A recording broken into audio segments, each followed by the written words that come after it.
بسم اللہ الرحمن الرحیم ان اللہ وملائکته یصلون علی النبی یا ایها الذین آمنوا صلوا علیہ وسلموا تسلیما بسم اللہ الرحمن الرحیم یا ایہا الذین آمنوا قوا انفسکم و اہلیکم نارا وقودها الناس والحجارہ۔ ہمارا موضوع تربیت اولاد اور آج کا عنوان جیسے کرنی ویسے بھرنی۔ جو والدین چاہتے ہیں کہ ان کی اولاد ان کی تابعداری، فرما برداری اور ان کا احترام کرے، ان کو چاہیے کہ وہ اپنے والدین کے ساتھ نیکی اور احسان کریں تاکہ ان کی اولاد بھی ان کے ساتھ نیکی اور احسان کریں۔ ایسا ممکن ہی نہیں ہے کہ والدین اپنے والدین کے ساتھ ناراض ہوں اور جتنی بھی کوشش کر لیں کہ وہ اپنے اولاد کو نیک اور تابعدار کریں، لیکن ممکن ہی نہیں کہ ایسا ہو پائے، کیونکہ یہ دنیا مقافات عمل ہے، جیسا کریں گے ویسا بھریں گے۔ ایک واقعے میں ملتا ہے کہ ایک شخص جب اپنے والد کو دریا میں گرانے کے لیے گیا تو اس کے والد نے کہا کہ بیٹا مجھے یہاں نہ گراؤ بلکہ تھوڑا سا آگے گراؤ۔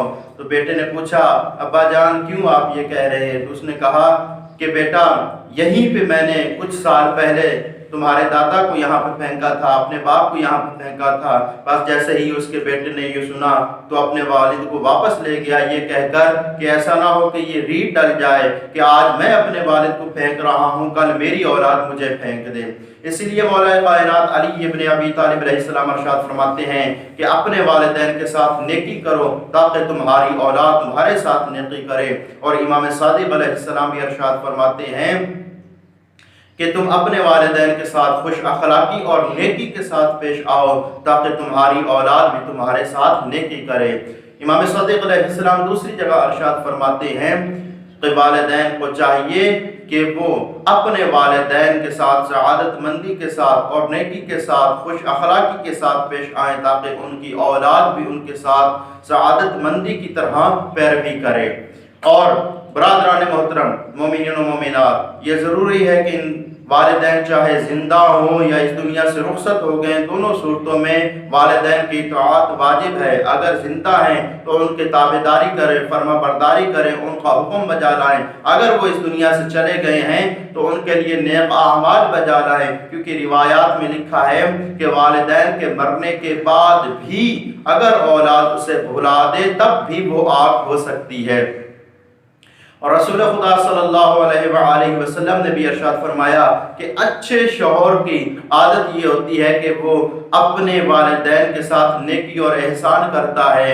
اگر بیوی دیکھے کہ اس کا شوہر اپنے والدین کے ساتھ صحیح نہیں اخلاق رکھتا یا اس کے ساتھ خوش اخلاقی نہیں رکھتا یا تابعداری نہیں کرتا تو بس وہ سمجھ جائے کہ ایسا شوہر جو ہے وہ اپنی اولاد کی صحیح سے تربیت نہیں کر سکتا، کیونکہ ضروری ہے کہ انسان جو کچھ اپنے والدین کے ساتھ کرتا ہے وہی ان کی اولاد بھی ان کے ساتھ وہی عمل انجام دیتی ہے، کیونکہ جیسی کرنی ویسی بھرنی۔ ایک واقعے میں ملتا ہے کہ جب ایک عورت بیاہ کر گھر آئی، رات کو شوہر اس کے لیے کھانا لے کر آیا تو بیگم نے کہا کہ میاں جی آپ اس طرح کریں کہ پہلے اپنی والدہ کو بھی کھانا کھلائیں، کافی دیر سے وہ بھی بھوکی ہے۔ تو شوہر کہتا ہے کہ اس کو چھوڑ دیں، اس کو رہنے دیں، ہم دونوں کھانا کھا لیتے ہیں۔ بس بیوی نے کہا، اصرار کیا کہ نہیں تم اسے پہلے کھلاؤ، لیکن شوہر نہ مانا، اس نے کہا کہ میں نہیں کھلاؤں گا، ہم دونوں ہی کھائیں گے۔ بات یہاں تک آ گئی کہ عورت نے کہا کہ مجھے ابھی کے ابھی طلاق دو، بس طلاق ہو گئی، جدا جدا راستے ہو گئے۔ شوہر نے الگ شادی کر لی، بیوی نے الگ آگے شادی کر لی۔ کچھ سالوں کے بعد جب ملے تو یہ ہوتا ہے کہ جو عورت ہوتی ہے، ایک عورت ہوتی ہے، دیکھتے ہیں کہ اس کے بیٹے اس کے چاروں طرف ہوتے ہیں، اس کے تابعداری کر رہے ہوتے ہیں، کچھ اس کا کچھ کام کر رہے ہوتے ہیں، کچھ اولاد کچھ کام کر رہی ہوتی ہیں، تابعداری کر رہے ہوتی ہیں۔ تو وہی جو بیوی ہے وہ دیکھتی ہے کہ وہی جو شوہر اس کا سابقہ شوہر تھا وہ بیاباں میں ہوتا ہے، جنگلوں میں ہوتا ہے، کوئی اس کا گھر بار نہیں ہوتا۔ تو بس کیا ہوتا ہے، پوچھتی ہے کہ یہ تمہارے ساتھ کیوں ہوا ہے؟ تو وہ شوہر کہتا ہے کہ بس میری اولاد نے میرے ساتھ نیکی نہیں کی اور مجھے گھر سے باہر نکال دیا۔ اس وقت وہ عورت کہتی ہے میں نے اسی لیے طلاق لی تھی، میں جان چکی تھی کہ تو اپنے ماں کے ساتھ نیکی اور احسان نہیں کر رہا، اس کی تابعداری نہیں کر رہا، لہذا تیری اولاد بھی تمہارے ساتھ نیکی نہیں کرے گی، اس لیے میں نے طلاق لی تھی۔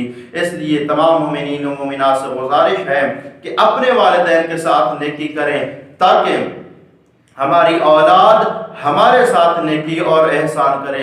وآخرنا ان الحمدللہ رب العالمین۔